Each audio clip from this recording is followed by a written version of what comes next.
want to welcome you to the Delphi Friends, although probably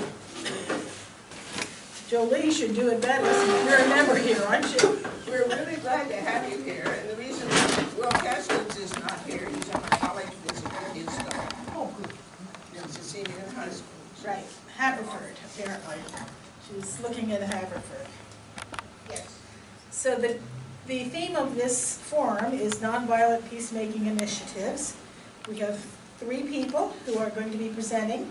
MJ Park of Little Friends for Peace, Eli McCarthy from the DC Peace Team, and John Erickson from Global Peace Services. And they all have kind of a slightly different take on peacemaking.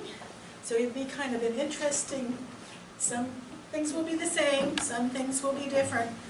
So it's going to be interesting to different perspectives. So I'm going to have MJ start, and then we'll have Eli, and then we'll have John. Right, great. Well, I'm thrilled to be here. Yes. Question and answer period after. Yes, of course. All right, so first of all, I'm thrilled to be here. I've been a member of Maryland United for Justice and Peace for many years, and know Tony and Paulette for many years, and the rest of you. So what I'd like to do today is just give you a little update for some, and an understanding of what Little Friends for Peace's mission vision is, and what we've been doing for peace building, and especially nonviolence.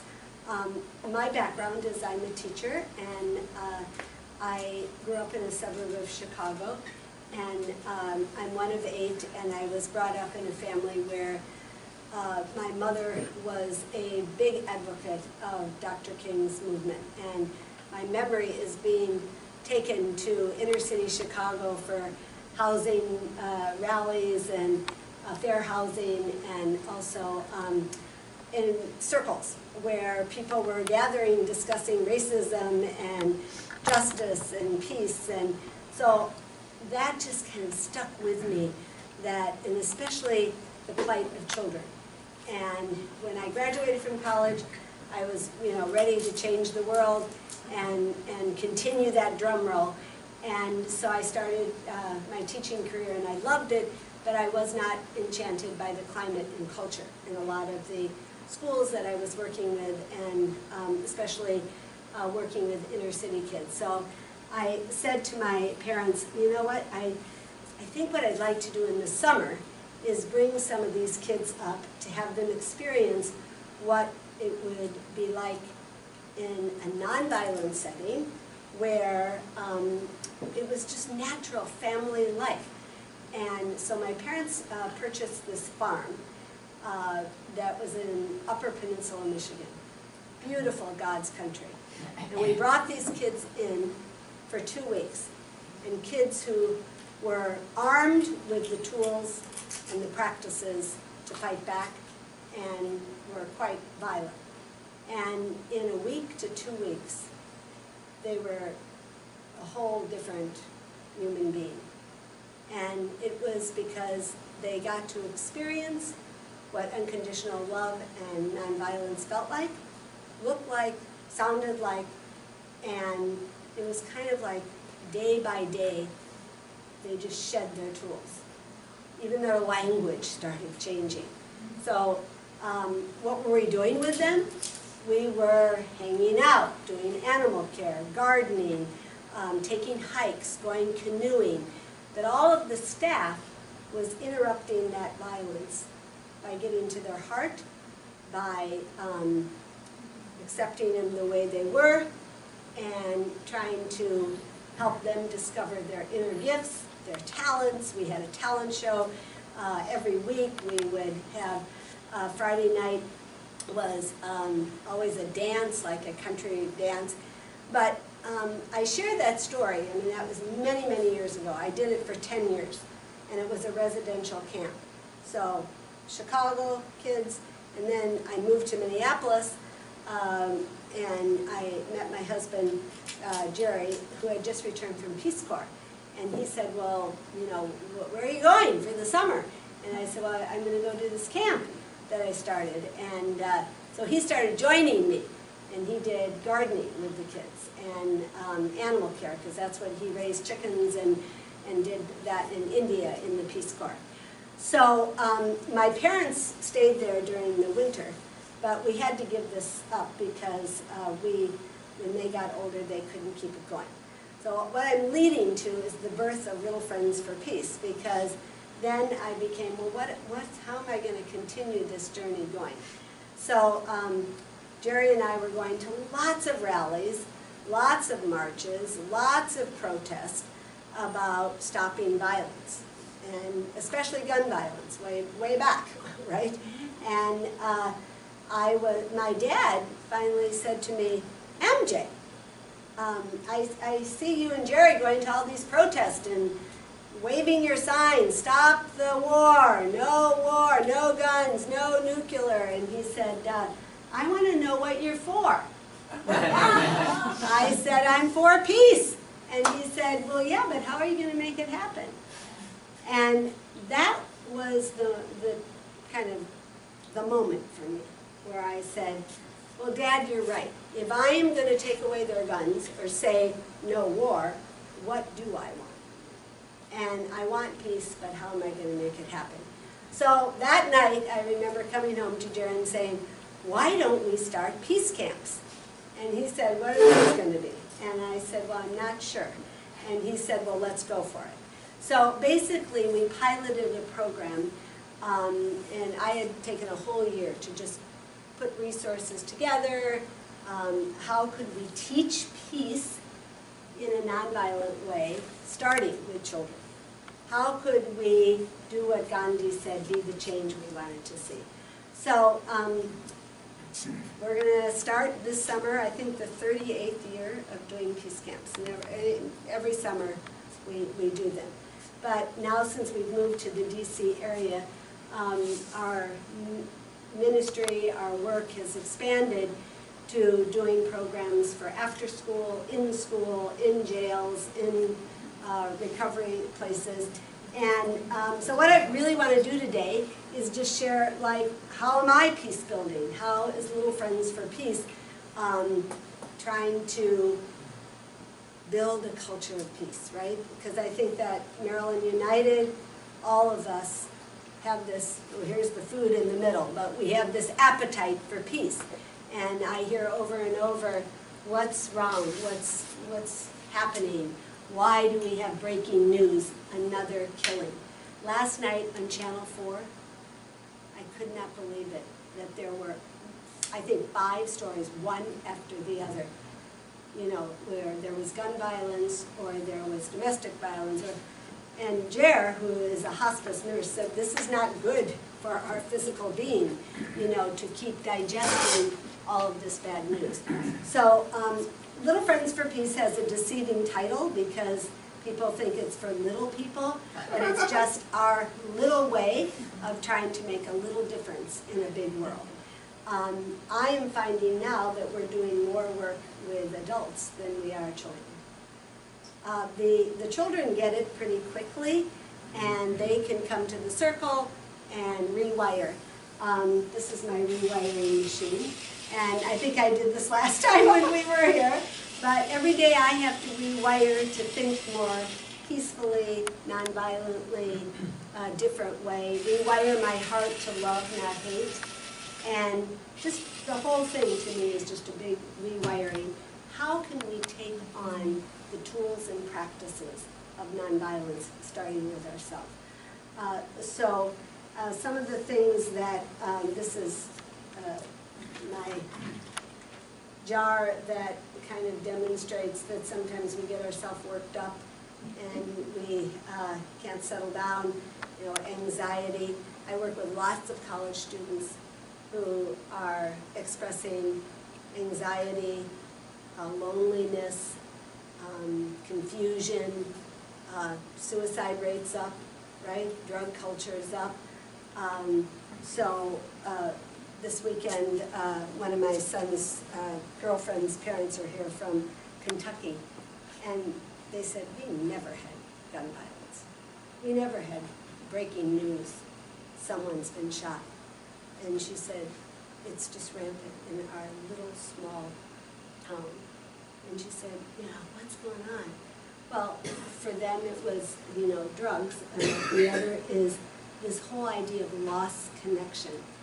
And so LFFP is finding that when we go into schools, a lot of kids, as young as they are, I had a 9-year-old on Thursday, literally was spinning. He couldn't settle down. He was all worked up about something, and he shouted out, I just want to be alone. Everybody leave me alone, shouting. And so this really helped him, and he said, that's how I feel a lot in my brain, and my heart beats fast. But the counselor took him, the LFFP counselor, and they just sat with this a little bit, settled down, and he was able to express what was going on. So what we're doing now in lots of the schools is we do circles around bringing people together to experience more what peace looks like, sounds like. So this is kind of the centering, and it helps everybody to realize that we have an awesome world, and we're all looking for Peace. life. So the idea is to put this in the middle. I bring this right into the jails, and in fact, the other night one of the guards said to me, why do you bring in all this stuff? And he saw the earth ball, and I said, well, this is the talking piece. And he said, well, why don't you just talk to him? And I put all the chairs in a circle, and he said, that's too much work. Just leave them in rows and be done with it. And I said, well, I'll do it. It's okay. I can put them in a circle. But it's just interesting, that whole idea of, how we treat people and how we respect them and demonstrate that. So I can't really do it well here, but the kids, whether I go into a college class or whatever, I have a peace room in DC, and I'm advocating that all schools, all churches, all college campuses have a place where we can learn, experience, and practice peace. And I do think that what we have to do is be very intentional that these things don't just come. They need to have some time and have some practice. Restorative justice is in a lot of the schools now to help restore after conflict erupts and violence occurs. But I was talking to actually one of the restorative leaders, and she said, we need more than restorative circles. We need to change the climate and culture. And what LFFP is trying to do is start here in our heart and say violence will end where love begins. And how can we start loving ourselves so that we have what it takes to love others? Because why are we feeling so reactive and angry, and that we have to take it out on others?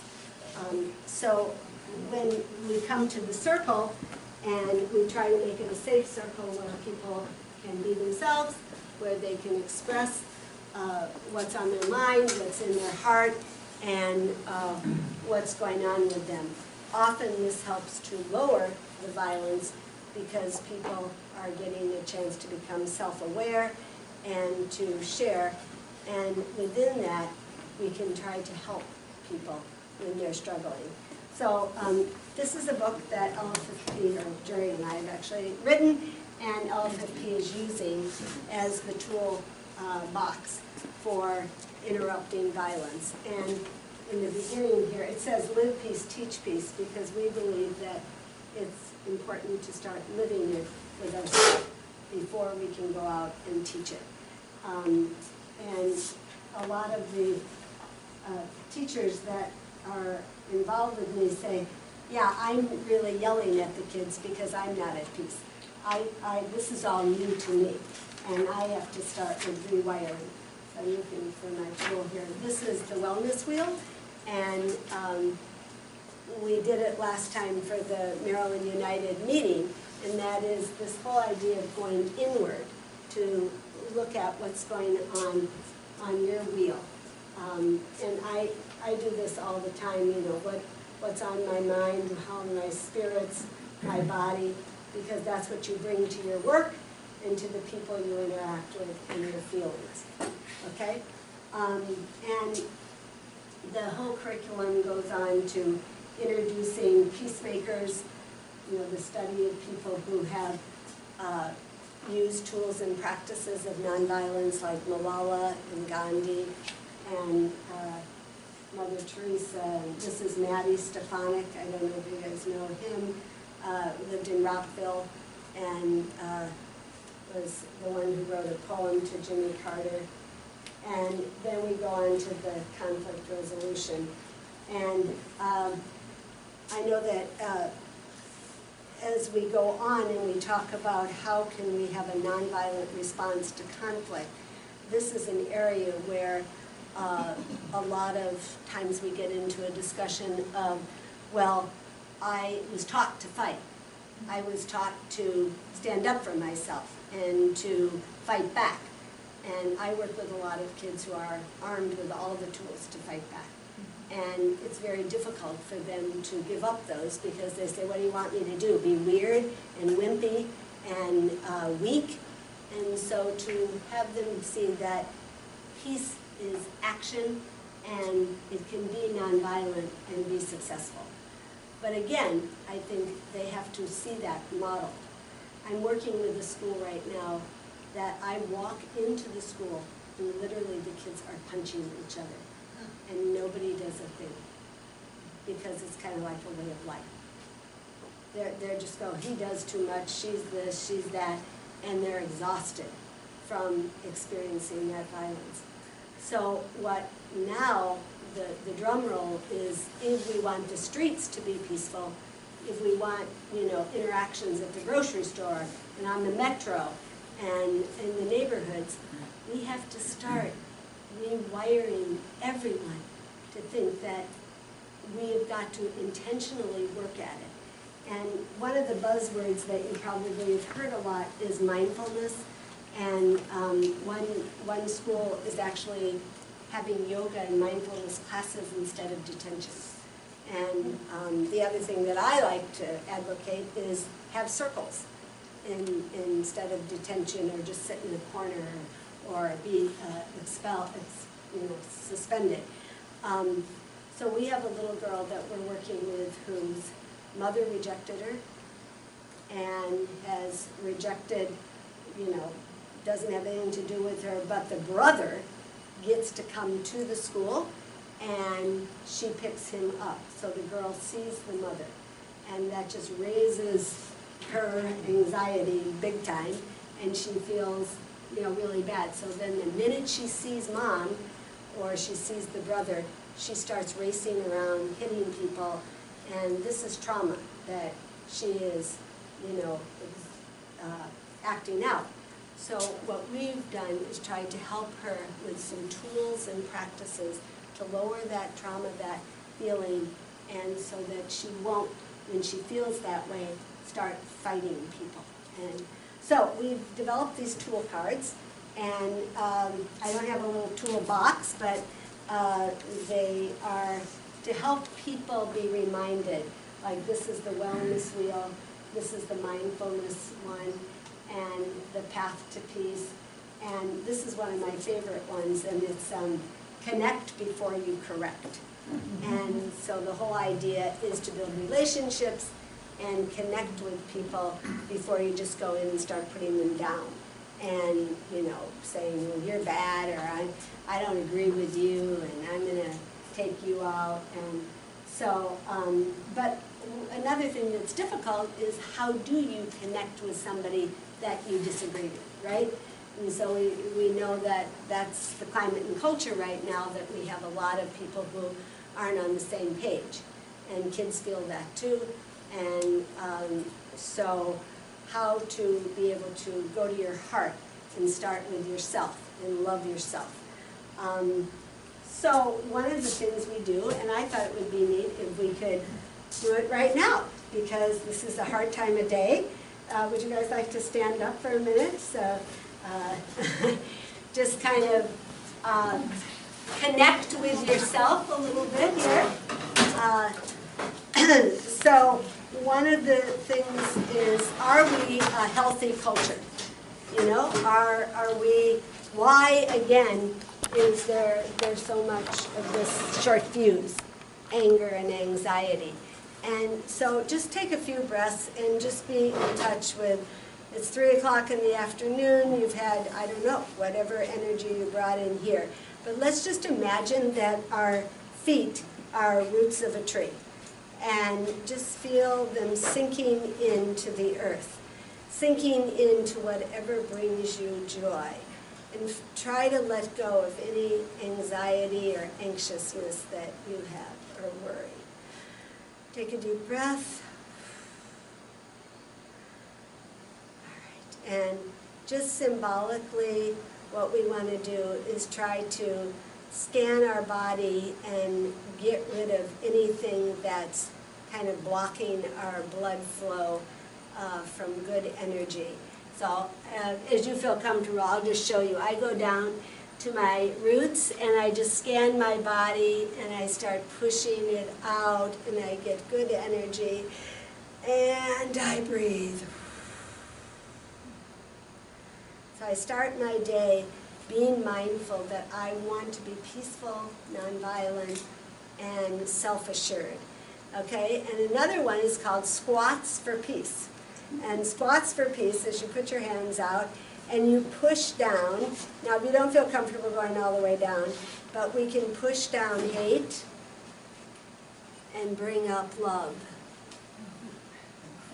Push down meanness and bring up kindness. What do you guys want to push down? Hate. Okay. Hatred. Hatred and bring up Love. Okay, what else is out there that's not peace building? Fear. Fear, good one. And bring up Bravery. bravery. Ah, I like it. Okay, what else? Racism. Okay. And bring up Equality. unity. Unity. Welcome.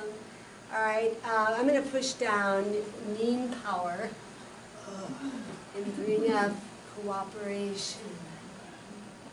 All right, see where I'm going with this? You get double. You get body work, and you get rewiring the brain, and you get community. And the whole idea in a town, in a school, in a workplace is to build teams, peace teams that are wired, equipped with tools and practices. I cannot tell you how many people come into my peace room, young adults, that say, I gotta quit my job. And I go, why? It's toxic. And people don't know each other. People don't talk to each other.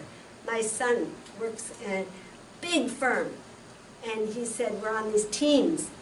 And I said, do you do circle and, get to know each other? He said, no. We're all about project. We're all about, accomplishments. We're all about achievement, okay? All right, yeah, you can sit down. But what I do, guys, is this is trying to stir up positive energy. Another one that I do with a lot of, I go to a women's shelter, and they say, MJ, there's so much violence in the shelter. There's so much, pushback and people getting on my nerves, and they tell me this and that. And so we start with rewiring, but we also do affirmations. You can even do this in your bedroom, but just you get exercise, but I am good enough, and breathe, or I am talented, and down.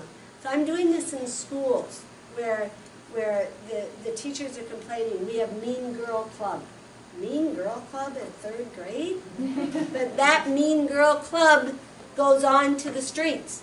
That Mean Girl Club goes to the playground. And then fighting, bullying, and now it's fist fighting. And not just in areas where they're equipped with that. I go to schools in Arlington. And so, you know, teachers then, they take that on, and then, you know, by the end of the day, people are stirred up. They go, I need yoga, I need mindfulness, I need something. So where I'm going with this is what, again, my mission vision is I want to build the beloved community, as Dr. King wants to. My goal is to do it nonviolently. And so what, in my experience as a peace educator, is that we need to interrupt this violence very intentionally by not calling for it, not just marching for it, which are all good for me, but we need to teach the alternatives in a very intentional way. So the schools that are getting impact and change, I'm in a school in DC that the teacher is, or the principal, has taken this on big time. So every Tuesday, LFFP comes in with our shirts, and it's just like the whole group of us. And we go to the classrooms and we're doing peace circles. And now, when I came in the fall, kids were throwing chairs, swearing, fighting, and the teacher was like, this is way too much for me, I can't do this. Every week it's gotten better. Now I walk in, the kids come to the circle, they're using I care language, they use put-ups, they do this is one of my favorites. Stop, think, and then act, instead of just acting and reacting. So they're rewiring, they're taking on the tools. One little boy came up to me and he said, stop, I want to work it out. And before, he was the kid who just would punch a kid who looked at him differently. And it's that deep in these schools. I mean, I've taught for years, and to see what I see just breaks my heart. And so now, but this principal says, my goal, I cannot get my test scores up until I get the social emotional in shape. So, and to me, it's the same way with our world. Right now, we're not doing real well. And yes, there is division all over the place with racism, white supremacists, this, that. But at the core of it, I believe it starts with me. The more I'm at peace, the more I'm wired and have the tools and practices, the more I believe the world's going to be at peace. So I take it very seriously that if we want scientists, we make sure they get science at least 3 times a week. So if we want peace and if we want a climate and culture that is nonviolent in schools and in workplaces, we have to devote some time with it. So this has actually changed my life, because now sometimes I just stop, I put an email in draft, and I just think about it for a minute. And I go, should I send it? Is it kind? Is it helpful? Is it necessary? You know, and sometimes it is, and I might change it, and then I act. So to have these things be part of the classroom climate reduces the violence and creates more community. It's also getting kids to be able to trust one another. So you have to spend time in these circles connecting. So this is our peace train. LFFP works a lot on nonviolent solutions to problems. And so this one is a little bit longer method, but the love card, love and respect the one you struggle with. To me, I've done a lot of workshops on how to have civil dialogue with people that you disagree with, especially with the political scene. We all know that we've had yelling matches, and some have gotten even into physical matches over people's disagreements, over thinking. But how to be able to disagree and still be kind. My oldest brother, I think I shared this, that voted for Trump, and my sister said, well, you're not going to have him over, are you, because he's going to wreck the party. And I said, Barb, I can have him over, it'll be fine. I want to love him for who he is, and I want to understand him more. And I want to hear from him and share his feelings. So this one, going to stop, this is probably the hardest one for a lot of people that feel angry and aggressive. This is my fun one, is to put my hand up, and the kids now, they go, shark fin. And, you know, instead of, they know that when they're feeling it get out of control. I was at a shelter the other day where some word escalated one of the gentlemen, and he just couldn't stop. He was out of control, and whether it was something that triggered in him or whatever, but what helped him to settle down is to feel safe and to feel that somebody was going to be there for, not just yelling at him, stop it, you can't do that, that's no good, or whatever. But I hear you, I'll help you, and take him up. So identifying the problem, think of ways to fix it, check feelings, and agree on a solution. So this obviously is a nonviolent approach to it. So I think, I just want to check my time here because I'll leave time for some questions. So what I just want to say is that I find at Peace Camp we have a lot of success, because what happens in Peace Camp is that you're intentionally building a community where each day you get a tool or a practice out, but then who's ever in attendance at the camp is experiencing that tool, is learning how to use it, and gets a chance to practice it.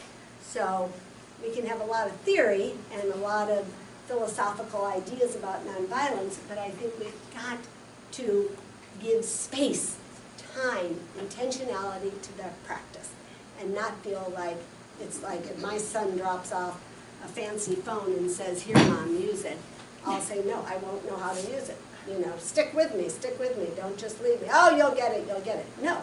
And I think nonviolence is not an easy thing. It's easy to say, oh, be nice, be kind to a person that's spitting on you. You know, no. Or yelling at you, or says you're no good. And this is where it gets really tricky.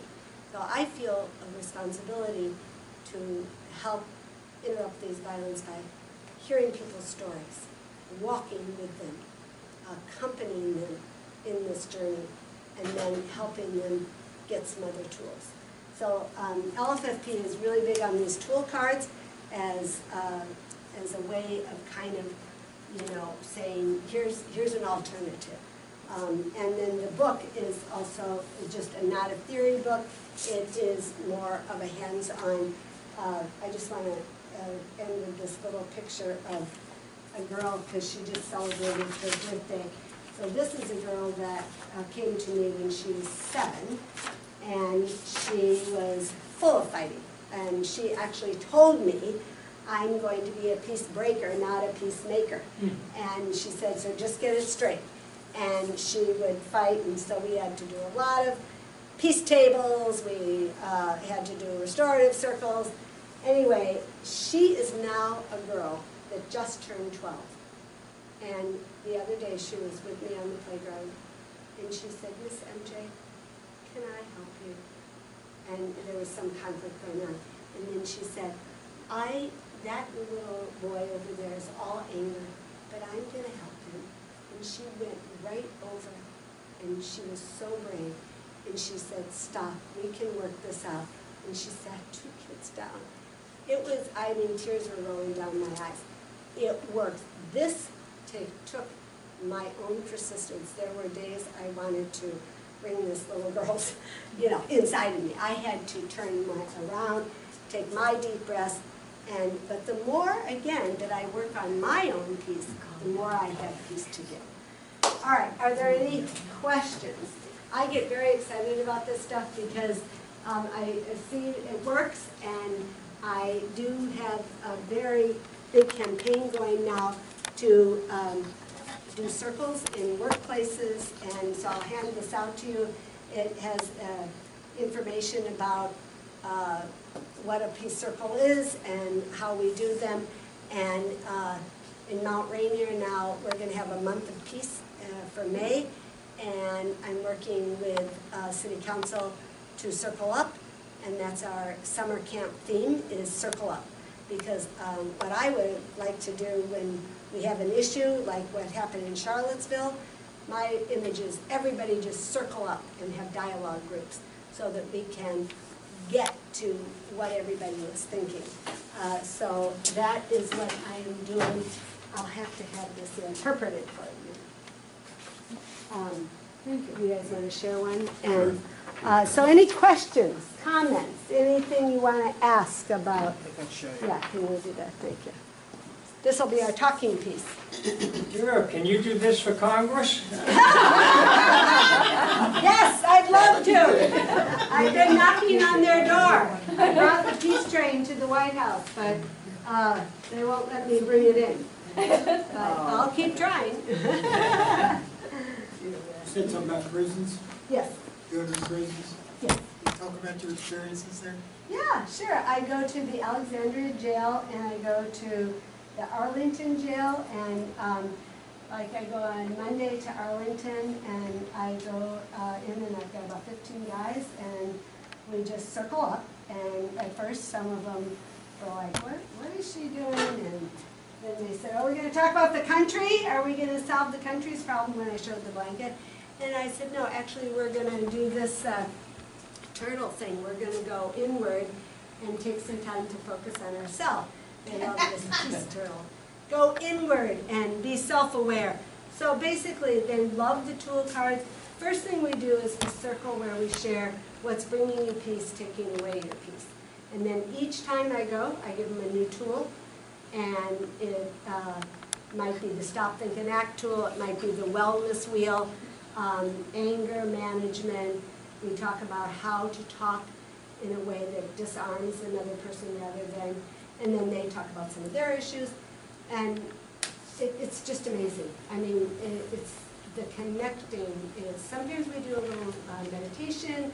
They love the exercises. They go, this is so foreign to us. We don't ever do this kind of stuff, you know.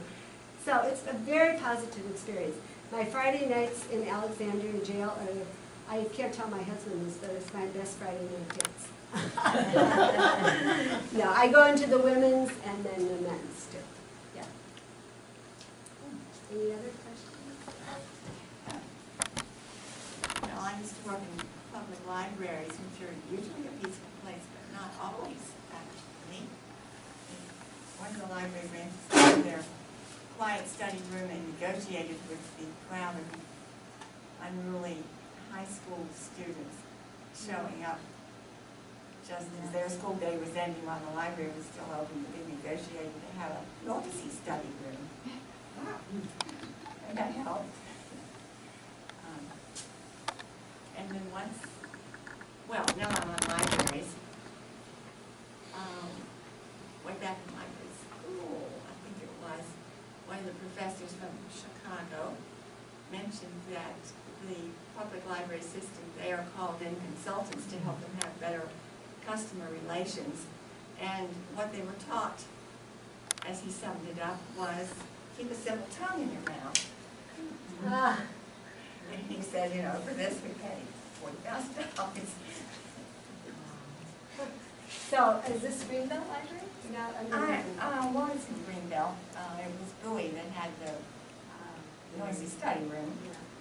No, I have a very close friend that works at Puget County Library. I think he was at high school, but now. Anyway, he talks about using his peace building skills. His son comes to peace camp. So he said, MJ, I've been using the tools because I get so angry at these kids that come and disrupt. And so I said, well, try the connect before you correct. And so the connect before you correct idea is, you know, like a lot of times you just want to tell somebody off or stop or you shouldn't do, but they don't receive it well because a lot of times, well, who are you or why are you going to tell me or whatever. So you do an I statement like, you know, like I need to have because it needs to be quiet in here, or you ask them a question. Like I have a little boy who's really rough after school, so I usually go in with something I want to connect with him on. So the other day I went and I played dumb about computers, and I said, can you tell me how to do this coding thing you have? Oh yeah, I'll tell you, Miss MJ. And he didn't fight all the way over then, because I got him engaged. But usually I'm best, Kamari, stop, because he's always poking, always hitting, you know. But it's the idea of trying to understand where they're coming from. You know, I've got so many people that have had trauma, and then, you know, instead of just thinking they can change, we have to help them deal with that trauma. And they'll feel the connection with you, rather than just you're here to control me and to tell me what to do. Any other? Well, the final thing I want to say before I turn it over is anybody who has any thoughts about how to, you know, in your own area, bring peace education, that's my campaign. I wish I could get one of the Congress and the people to see the value of it. But the good news is lots of schools are open to it, and jails, and shelters, and families now. We're doing family peace camp, and we're doing adult peace circles. So it's a real game changer, but part of the circles, they can be healing circles, community building circles, relationship building, restorative circles. But my final part to you is if we want real peace in this world, and if we want to build a culture of nonviolence, we have to be intentional to offer those experiences, those tools and practices. So join me in that effort, send me ideas. I need to have everybody on the campaign to circle up. Thank you. Okay. Thank you so much, MJ. Today, on a beautiful Sunday. My name is Eli McCarthy, and I'm going to share a little bit about the DC Peace Team. We will hear a lot of some overlap and some distinct work that we do compared to Little Friends for Peace.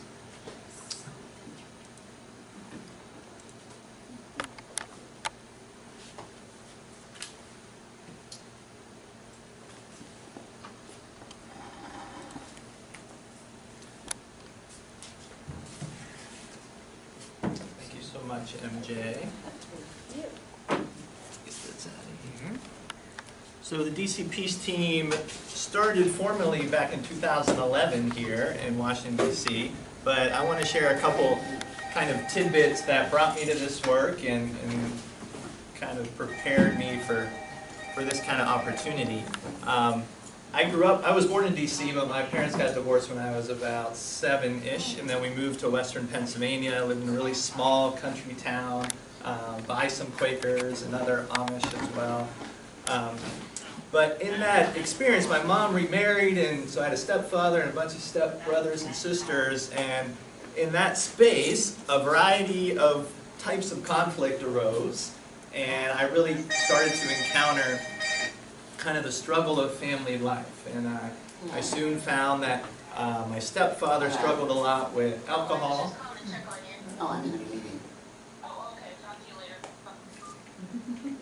Struggled a lot with alcohol, so there was that kind of conflict in the home about, you know, what was life going to be like when you got home that day. It was kind of hard to tell, you know, walking on eggshells almost.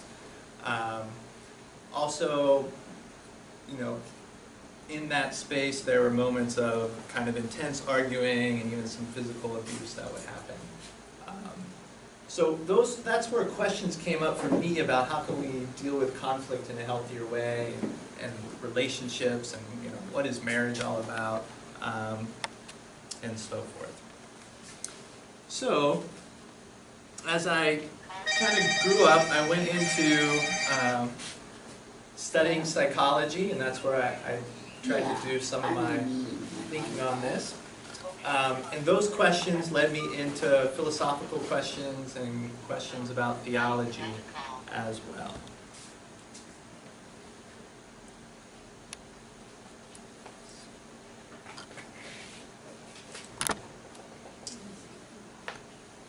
So I ended up in California doing a doctorate in ethics and social theory at the Graduate Theological Union. It was right during the time, kind of after, or just as the Iraq War was getting started, and I was trying to understand the philosophical and religious traditions that were really forming the traditions I was familiar with, but also where our country was kind of heading. And in that space, I started to learn about these groups that went into conflict zones and tried to diffuse conflicts as unarmed protection units. So these are groups like the Nonviolent Peace Force, Peace Brigades International, Christian peacemaker teams, and there's a variety of these groups. And we started to wonder, well, maybe something that could really help our country imagine a different way to respond to intense violence would be to create local peace teams in our neighborhoods and our communities, where we were trained in these skills to offer unarmed protection, to interrupt violence that was happening on our streets or in our families, and to start to model something else. Because one of the other things that we know we're dealing with in our country is armed policing that kills about 1,000 people a year, which is by far more than any other country. So how can we create something different than that?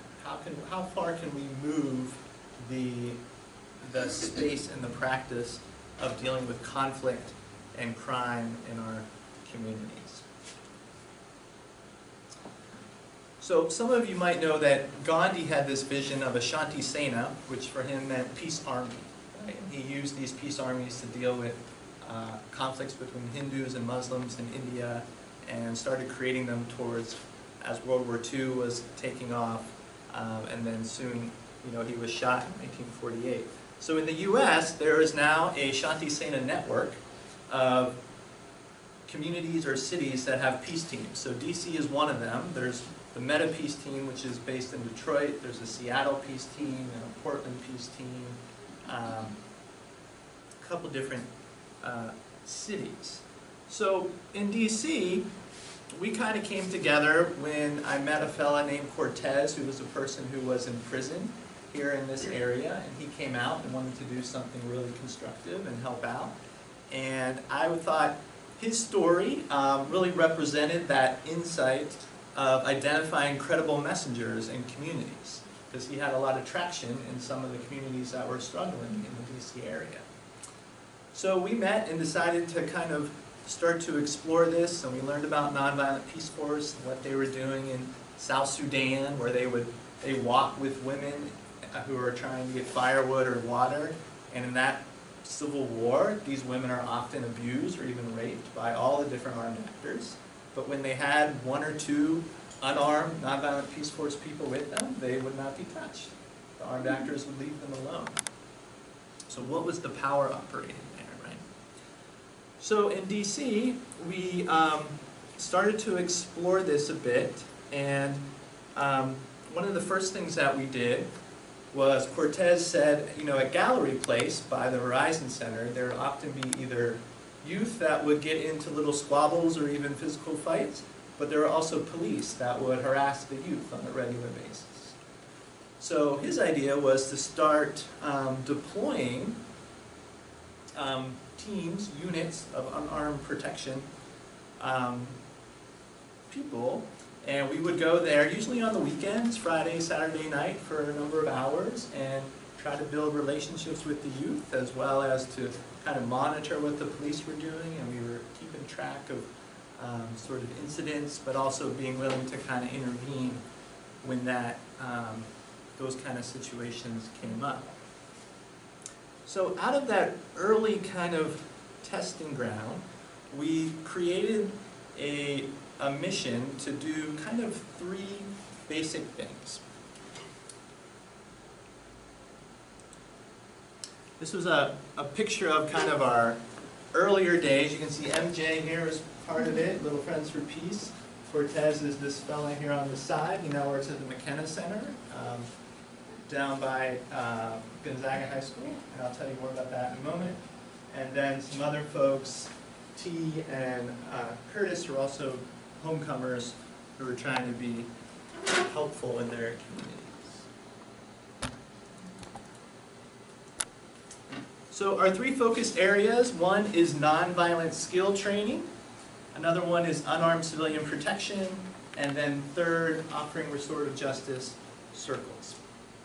So I'm going to share a little bit about each of these.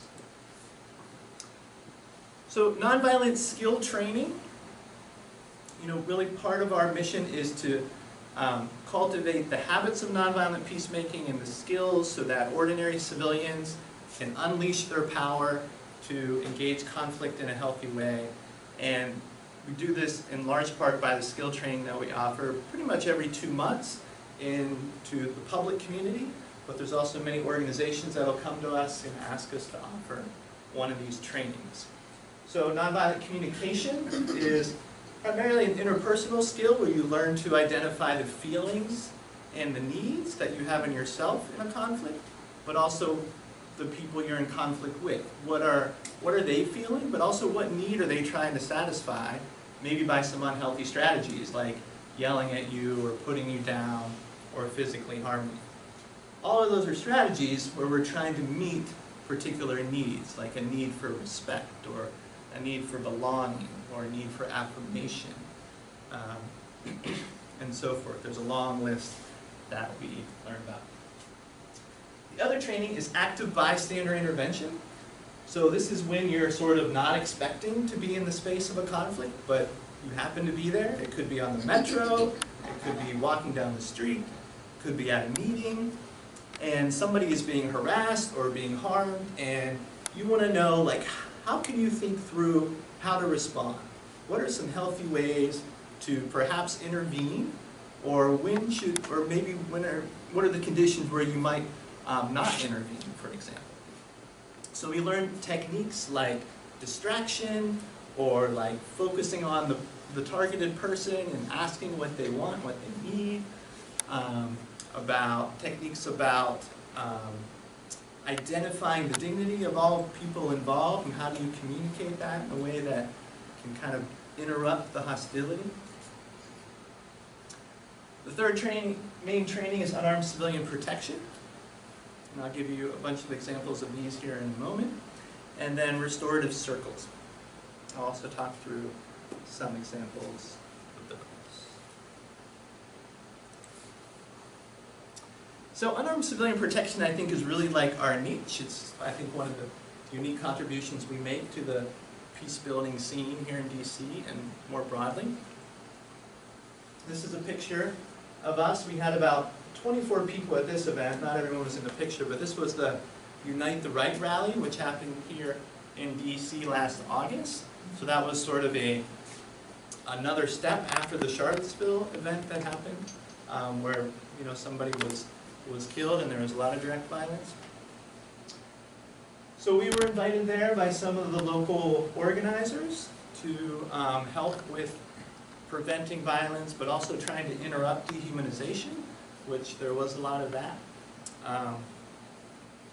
And it was a really interesting time because we were working with lots of different groups who had different approaches to how to deal with this. We were able to intervene on a number of occasions where individuals were getting hostile towards each other, or a couple groups that were not from the same political perspective were in the same space, and there was a lot of hostility and even throwing things, and we were offering distraction and protection for some of those folks. Here's a couple other pictures. So this first one was the Republican National Convention in 2016 in Cleveland. There was a number of protest marches that happened in that space, and we were there with the Meta Peace team in Detroit, and we had, I think, about 15 to 20 people. and we would basically identify where the marches were, walk with them along the way, and there was both either harassment from police that would happen, or groups from a different political perspective who were harassing them as well. So one quick incident was, if you use police with their bicycles, they would make everybody kind of go on one side of the street, and the bikes would go down the yellow line to make sure no one would cross. There was one point where one of the officers decided that a person of color, a woman, was getting too close to the yellow line, so they started to basically use their back wheel of their bike and hit them 2 or 3 times. And the woman got very intense, like, why are you doing? I'm just walking, I'm not hurting anybody, you know, I'm fine. And he was like, get back, and he kept swinging. So me and another person were probably 10 to 15 feet away, and just started walking faster and got closer to where he was and made eye contact with him and said, you know, she's okay, she's fine, you don't need to do this. And he started looking around, like, who else is watching me, and, you know, what else is happening. And then his sort of biker group kept going forward, so he decided to just head forward and leave her alone. So it was a kind of a subtle moment, but an important moment. The other picture on the other side, this is something we do every year. It's in DC. There's a March for Life that happens in January, and there's a counter-protest that occurs at the Supreme Court. And this is one of the more interesting ones, because when we send out these protection units, you know, one of the main goals is to diffuse hostility and prevent direct violence. But another goal, when possible, is to try to cultivate empathy between the people that are involved in the conflict. So in this space, we've had a number of really amazing moments where people are just sort of holding their signs and putting it in the face of the other person and yelling at them, and, you know, the same talking points back and forth. And what we do is we start to kind of communicate to different people in that space, you know, what brought you here, what's your thinking about this, and we let them know ahead of time that we're nonpartisan, we're there to kind of prevent violence, so we're not on sort of either side per se. But in those sort of short interactions, you know, when the time seems right, we'll say, you know, maybe you could share with them, like, why you think this way, or maybe you could listen to them about why they think this way. Or we might ask them directly, like, why do you think that person is making that argument? Like, where are they coming from, and so forth.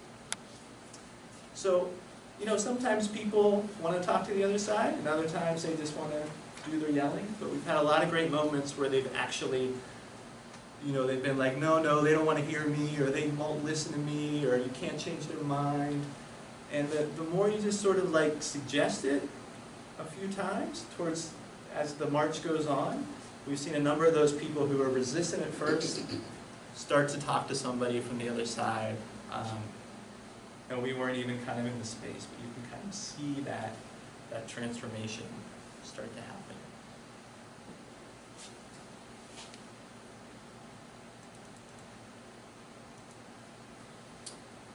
This is a picture of our protection work at the border, San Diego, Tijuana in California.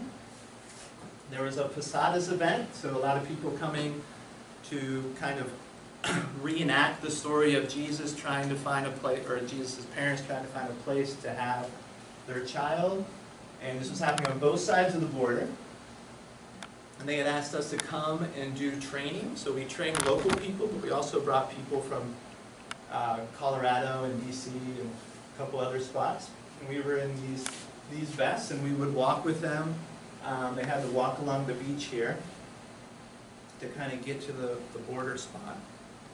And there was a counter-protest that was happening, so we engaged with them, and the police. There was a lot of military on the border at this time. And this was one of our guys carrying one of the little girls back. No major incidents at this one, but really a deep learning about the struggle of migrants, and we have people on both sides of the border, so it was really really grateful to be part of that. All right, so those are some examples. One other story I'll share is we've done a demonstration where there's been Israel-Palestine was the issue, and this happened in Northern Virginia.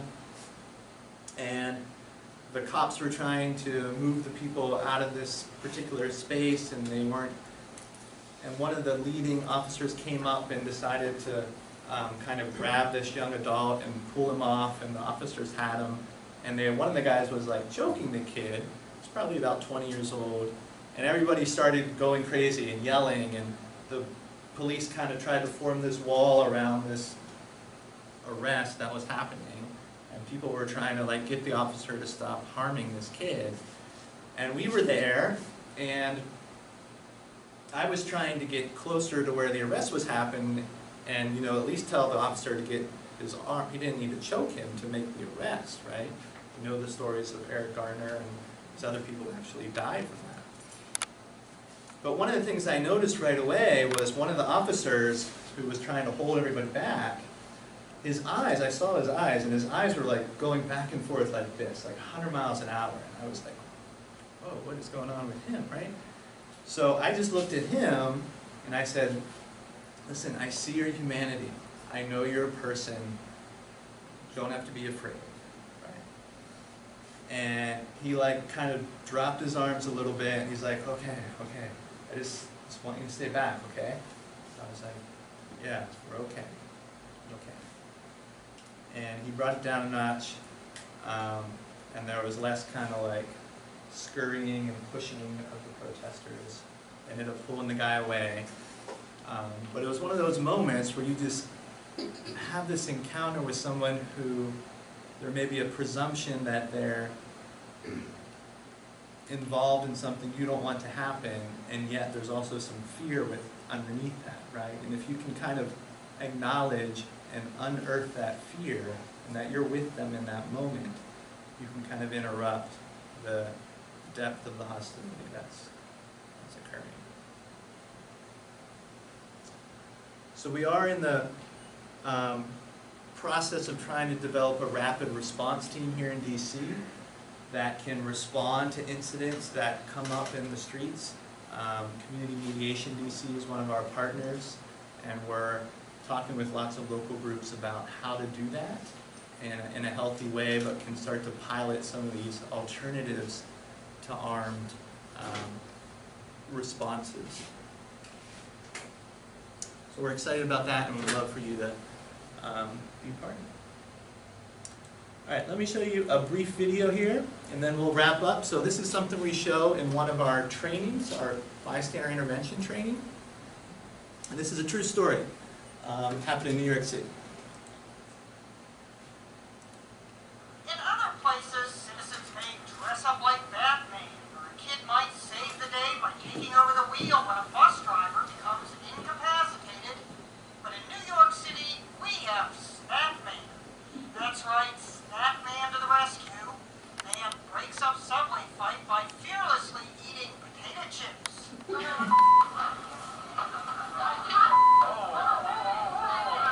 A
So there you have it, it's the cheddar checks, right?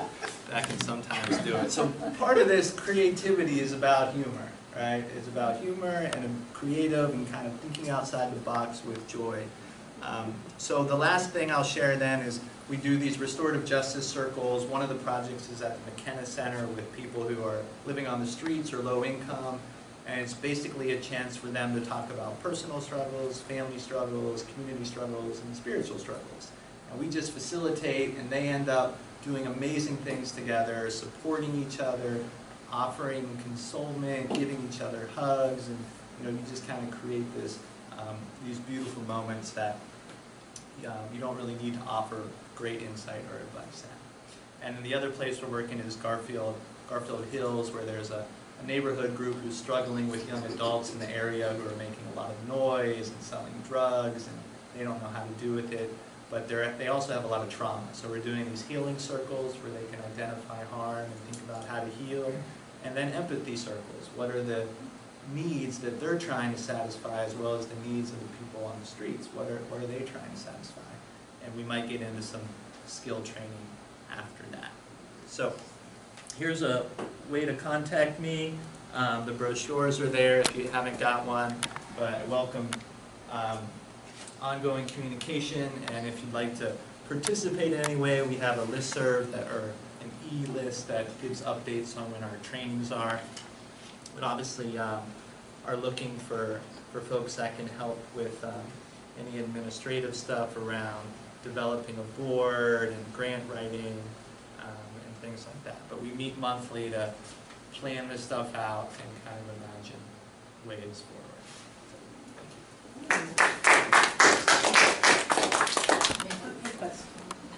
Is there one in Baltimore? We need one in Baltimore, bad. Yes, yes. Really bad. Yeah, we have a trainer in Baltimore who's trying to find others to develop a peace team with. So if you know people or you want to be Send part me of the that, we can information and I connect you. can broadcast Yeah, it. send us, yeah. Be happy to do so. We're, You know, you can connect with Who? the living classrooms. Living classrooms?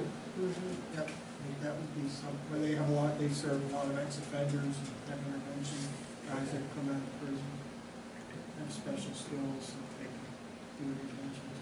yeah, we really need this in Baltimore. Well, I know there is a couple cure violence projects in Baltimore, so those are people that hire people who might have been in prison before, they're credible messengers, and they work in some of the neighborhoods to reduce some of the violence. But yeah, we'd be happy to follow up and connect with people and help with training as you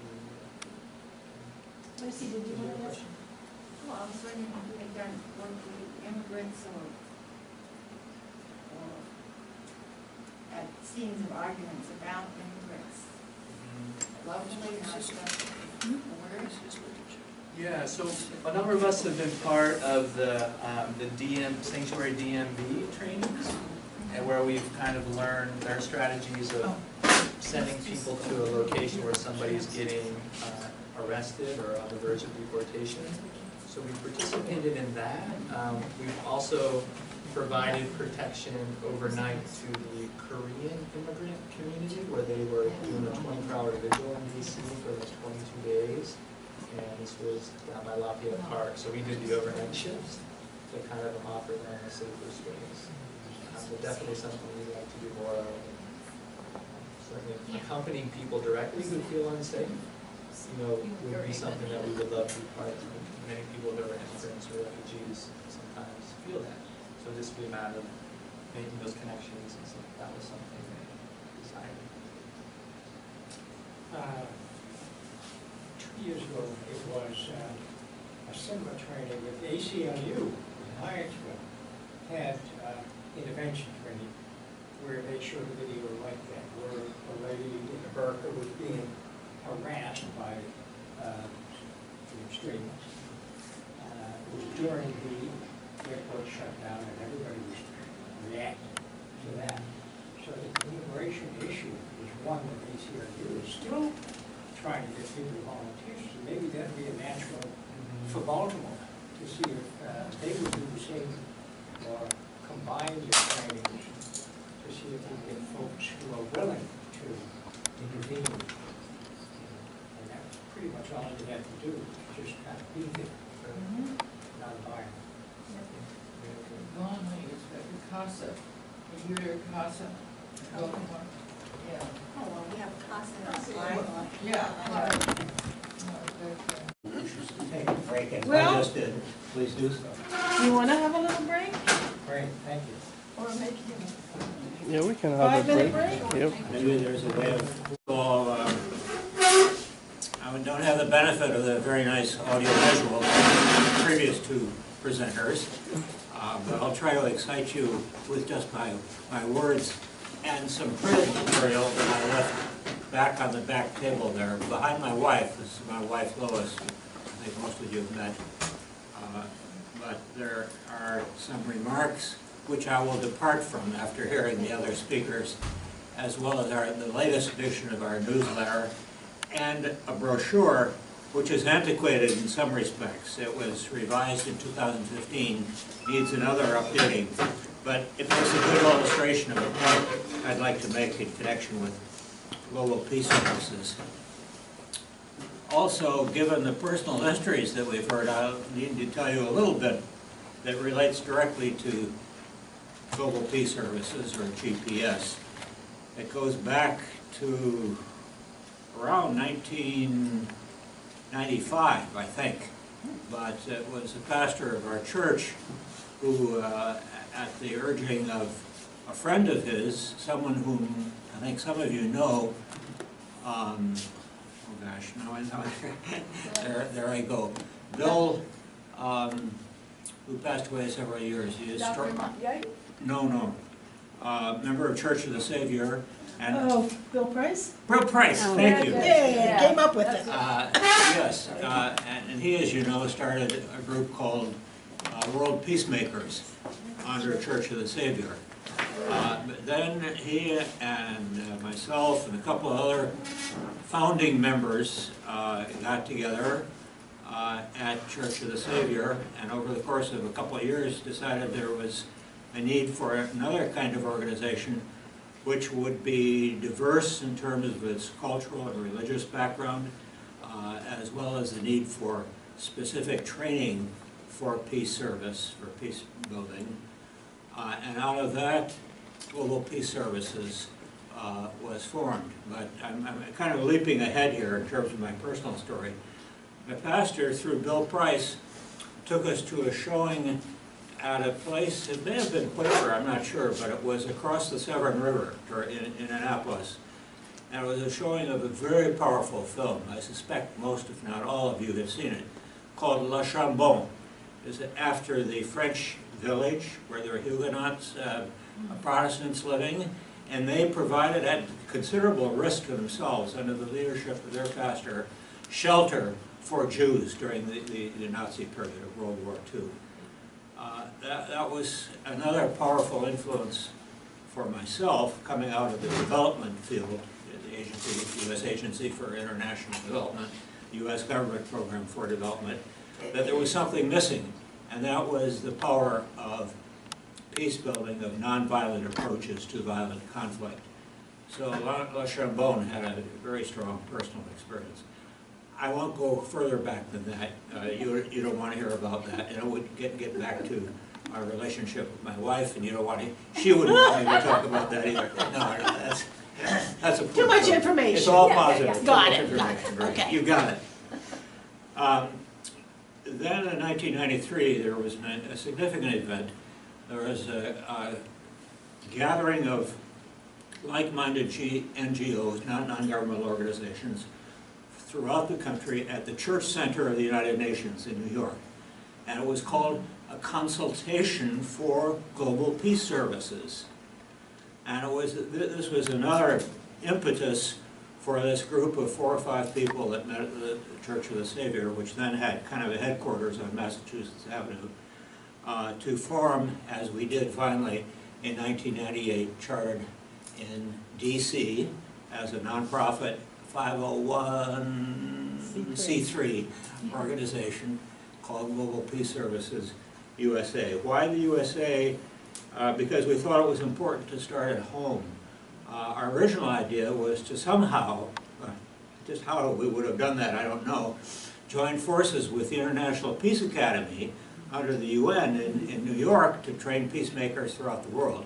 Well, even so, our ambition was quite high. That would have been stratospheric. But we moved from there to what I think was and is still an example of one of the salient things, most significant things that we did. We conducted, marking the new millennium, a 1-month-long event called Peace Power 2000 in June 2000, which brought together about 25 participants from all over the country, ages ranging from 17 to 80, and it was broken into 4 modules, one week long each. And MJ, you'll be glad to hear that the first module was on building inner peace as the first step. And then ending with a module which a lot of us, including myself, given my background, were concerned about nonviolent approaches to peace building, prevention of violent conflict, resolution of violent conflict on the international scene. Then that followed a year later with an event we called Elders for Peace, which was held in San Antonio, Texas, and among other things dealt with, what does it mean for us? What are the implications of it still of the in some ways tragedy of the Alamo in San Antonio. And so that was kind of an add-on, a supplement, if you will, to Peace Power 2000. Since then, we have broadened and sharpened. We've broadened in the sense that from our original objective of, and it's still on this brochure, I couldn't believe it when I saw it the other day. Join with us to create a professional peace services. And the idea was to promote the undertaking of peace services as a career. Since then, we've broadened it to include almost everything. Although I think that umbrella still, you'll see how different we are from the previous 2 organizations, but still under the same overall umbrella of nonviolence. In this case, our broadened umbrella is to promote the training, education, research, and awareness of nonviolent approaches to conflict prevention and violent conflict prevention, I should add. There is conflict, it's how to deal with it. Prevent not violent conflict, prevent violent conflict and resolve it. So, and this brings us really up to the current time. If you're interested, I list about, in my prepared remarks back there, about 10 what I consider to be significant events since the Peace Power and Elders for Peace, where we have brought in interesting and relevant speakers, just to name 2. One being Ambassador Princeton Lyman, who's passed away now, but was, I think, one of the world's best diplomats. He built, from his official position, moves towards peace in Nigeria, in South Africa, importantly, and he was President Obama's special envoy for peace in South Sudan. And then we also had, since reference has been made to Nonviolent Peace Force, we had Mel Duncan, one of the founders of the Nonviolent Peace Force, as a speaker. We were fortunate that one of our board members lives in a complex called Tacoma Village Co-Housing. It's in the DC part of the Tacoma neighborhood, right across the tracks, so to speak, from Tacoma Park, Maryland. And so many of our events have been held in the dining hall cum auditorium or meeting hall of the TVC. But we are not, I should hasten to add, and I think it'll actually become apparent, but if it isn't already, let me say it. We are not an operational organization such as the DC teams or such as Little Friends for Peace. Some would say we're dilettantes, but of course we don't think so. We identify key issues and some of our board, it's a working board. We delve into them and then prepare what we hope are illuminating and provocative articles on those issues in our newsletter. With respect to services, this is it's a word in our title that has puzzled some people. What are you talking about? Just global peace. What's this services business? Well, services had two meanings. One I've already elucidated, and that is a professional peace service. And we tried to push that, by the way. We had the thought that the way to get at this was to establish global or peace services as a major at the undergraduate level in American school, colleges and universities. And because of some of the strong linkages some of our board members had, we tried to do that at Xavier University in Cincinnati and at George Washington University in DC. And finally we had to give up. We ran against a brick wall of the administration of those institutions and their reluctance or refusal to establish yet another major. They said, well, you know, why don't you add a course to the peace studies major? That's not what we had in mind. So then we took another track with respect to services, and that is recognizing that you know, many of the professions and people who are trained as professionals encounter violent conflict in their work and have to deal with it one way or another. Flight or fight, and how do they fight? That's the question. We identified nurses and engineers as two professions where this would be relevant. We met with nursing students and faculties in several schools of nursing, Anne Arundel College being one, and Alverna College in Milwaukee being another. And we think we opened their eyes to the international dimension of violence prevention and resolution, to which certainly nurses involved in work overseas are exposed to. But what concerned them and opened our eyes, we didn't realize that nurses tend to be concerned about violence within their own profession, what they call lateral violence. Some cases among nurses and between nurses and other health professionals, such as doctors in particular, who they often have to answer for.